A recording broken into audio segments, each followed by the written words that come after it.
సీనా మళ్ళీ తీస్తారు ఇప్పుడు మళ్ళీ ఎన్నికలు తీస్తారు దీన్ని కీజు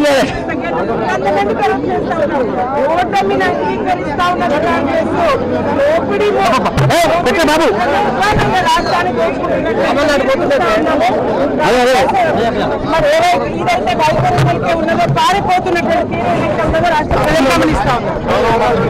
ఫోన్లు ఎత్తలేదంటే వాళ్ళు చర్చకు సిద్ధంగా లేరని నేను భావిస్తా ఉన్నాను. చర్చకు సిద్ధంగా ఉంటే ఫోన్లు ఎత్తేవాళ్ళు, మాతో మాట్లాడేవాళ్ళు, పోలీసులకు ఇన్స్ట్రక్షన్ ఇచ్చి వాళ్ళని పంపించండి అని పోలీసులకు చెప్పేవాళ్ళు. ఒకవైపు వాళ్ళు ఏదో వచ్చినట్టు మేము రానట్టు పోలీసులను అడ్డం పెట్టుకొని ఒక డ్రామా నడుపుతా ఉన్నారు. రాష్ట్ర ప్రజలకు అర్థమైతలేదా? నిజంగా తప్పు చేయని వాళ్ళు అయితే, చర్చకు సిద్ధమున్న వాళ్ళు అయితే మమ్మల్ని పోలీసుల చేత ఎందుకు అరెస్ట్ చేస్తారు? ప్రభుత్వం ఎవరిది? ఇవాళ కాంగ్రెస్ ప్రభుత్వం, మీరే మంత్రులు, పోలీసులు మీ చేతుల్లో ఉన్నారు. మీరే పోలీసులకు చెప్పి అడ్డుకోమంటారు, మీరేదో మళ్ళీ మీరే సవాలు విసిరి చర్చకు మమ్మల్ని రమ్మంటారు. ఏం డ్రామా ఇది?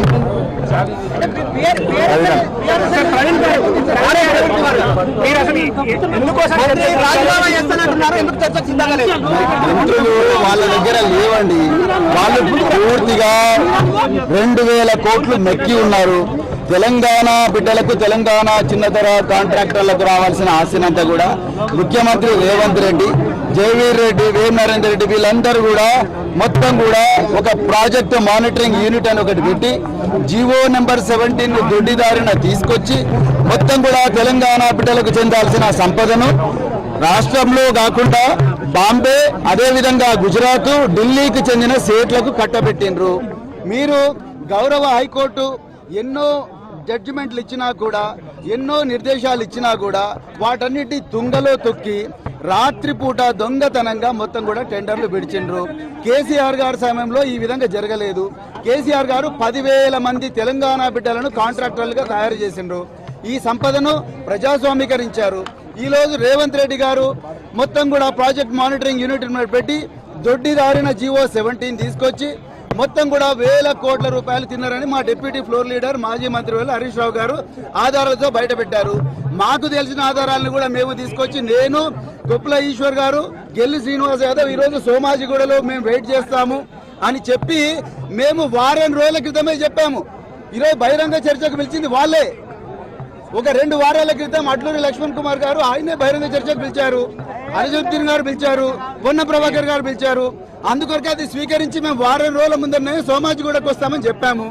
నిన్న రాత్రి తొండి చేసి వాళ్ళు ఏమన్నారు, లేదు మేము సోమాజిగూడకు రాము, హరీష్ రావు గారు వస్తేనే వస్తామంటే హరీష్ రావు గారు వచ్చారు. ఆయన సిద్దిపేట ప్రోగ్రామ్ బంద్ చేసుకొని వచ్చిన తర్వాత మేము సోమాజిగూడ కాదు, మీరు గన్ పార్క్ రమ్మన్నారు కదా, మేము గన్ పార్కే వస్తున్నామని చెప్తే ఇప్పుడు గన్ పార్క్ పోదామని బయలుదేరితే ప్రజాస్వామ్యబద్ధంగా జరిగిన అన్యాయాన్ని, తెలంగాణ బిడ్డల నోట్లో మట్టి కొట్టిన వైనాన్ని తెలంగాణ ప్రజలకు తెలియజెప్పడం కోసం శాంతియుతంగా ఆధారాలతో సహా మేము పోతుంటే మమ్మల్ని పోనివ్వడం లేదు.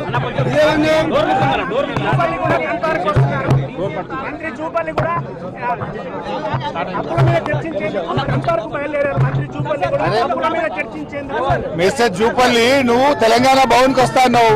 11 గంటలకు తెలంగాణ భవన్ కు వస్తా అంటే అన్ని ఆధారాలతో మేము నీకు శాలువా కప్పి నిన్ను ఆహ్వానించడానికి సిద్ధంగా ఉన్నాం. మరి జూపల్లి గారు మళ్ళా నువ్వు గన్ పార్క్ డ్రామా ఏంది? నిన్న నువ్వే సవాల్ వేసినావు. 11 గంటలకు తెలంగాణ భవన్ కు వస్తా అన్న జూపల్లి ఎందుకు తోకముచ్చారు? జూపల్లి గారు నువ్వు తెలంగాణ భవన్ కు రా, కేటీఆర్ గారు నీకోసం ఎదురు చూస్తున్నారు. కేటీఆర్ గారు ఈ సవాళ్ళకు సమాధానం చెప్పడానికి అన్ని ఆధారాలతో సిద్ధంగా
నువ్వు సవాల్ విసిరినావు, నీకు దమ్ముంటే నీకు ధైర్యం ఉంటే సవాల్ విసిరినోడు వీళ్ళని వదిలేయాలి. ఈ ప్రభుత్వానికి మేం సవాల్ చేస్తా ఉన్నాం. ఈ ప్రభుత్వానికి దమ్ము ధైర్యం చిత్తశుద్ధి ఉంటే పోలీసులని బేషరతుగా ఇలా అడ్డుకోవడం ఆపడం వదిలేయాలి. బీఆర్ఎస్ పార్టీ గేట్ ముంగటనే మీరు అడ్డుకుంటున్నారంటే మీరు అంత డొల్లా, మీరంతా అబద్ధాలు, మీరంతా ఫేకు. 30 నెలల నుంచి మీరు చెప్తూనే అన్ని కూడా ఫేక్ అని అర్థమైపోయింది. ఇలా మీ చర్చకు మేము రెడీ అన్నాం.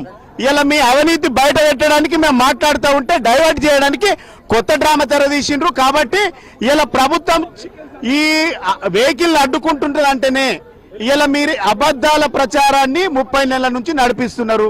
ఇలా ఎందుకు అరెస్ట్ చేస్తా ఉన్నారు మమ్మల్ని? ప్రభుత్వం చెప్పాలి సమాధానం.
నేను ఒక్కనే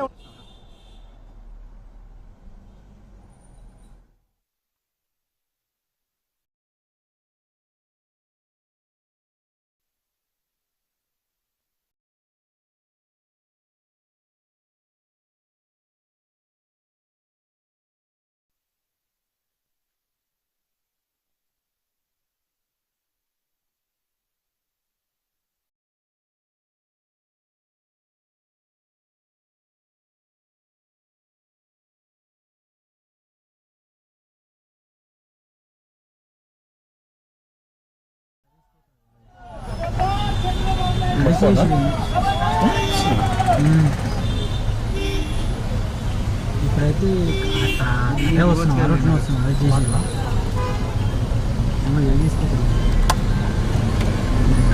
సిద్ధార్థనా లైవ్ లొకేషన్ గ్రూప్ వేసేసి. హలో సమనా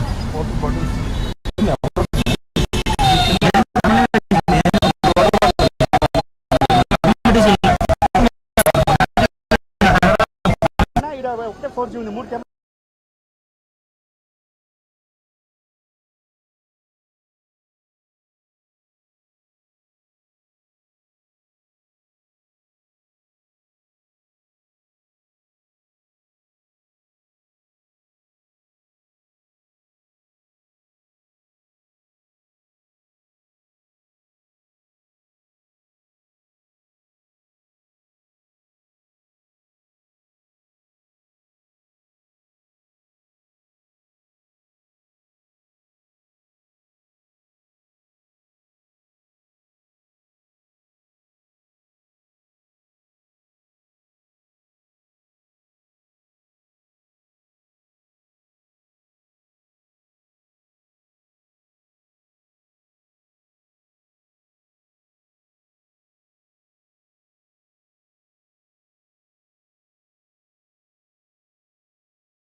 సార్కు ఇప్పుడు ఏడా చూసేట్టుకుంటు సార్ మంచిగా కూర్చున్నాడే లైవ్ లింక్ ఏదబ్బా వస్తుంది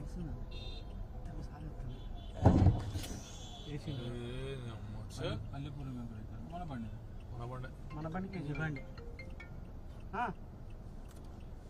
అన్న ఇది అర్థమైంది లేదన్నా ఇక మన పెన్షన్ ఆఫీస్ కాడ ఆయన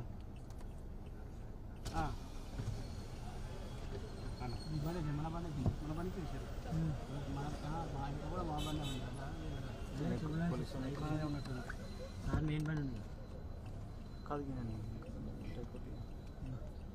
డౌన్ చేసేస్తారు చేసిన పోలీసులు క్లోజ్ చేస్తారు లైవ్ ఎత్తుండు క్లోజ్ చేయరు ఉడకపోతుంది క్లోజ్ చేస్తారు మరి టూ మచ్ అది క్లోజ్ చేసిన అంటే అన్న లోపలనే ఉన్నాడు కదా ఎట్లా ఉడకపోతుందని ఇంకా క్లోజ్ ఉంటుంది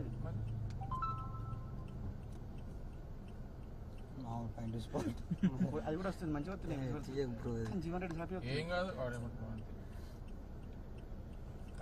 మీ తర్వాత దేశంలో ఎవరైనా నరేంద్ర మోదీ తర్వాత మీ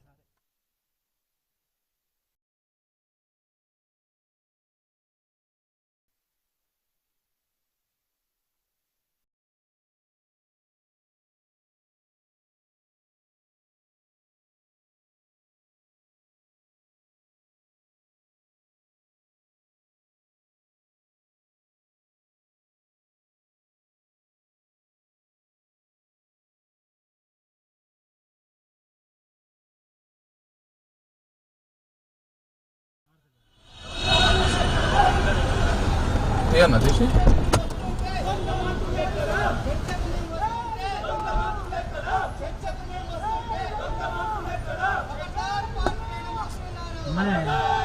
సార్ సాయంత్రం బిర్యానీ తీసుకోలేదు మొత్తం లైవ్ వాళ్ళే వచ్చింది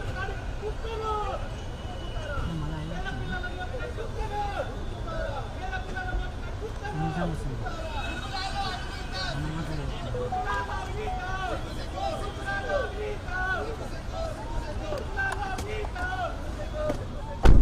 వాడి తలకి వస్తుంది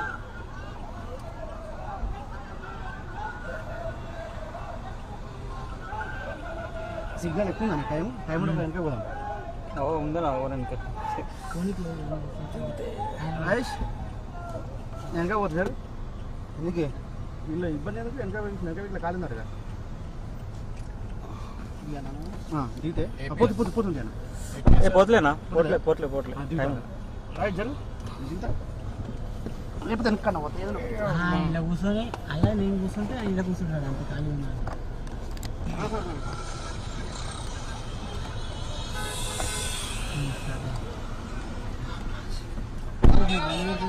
మా బండి తీసుకురా మీరు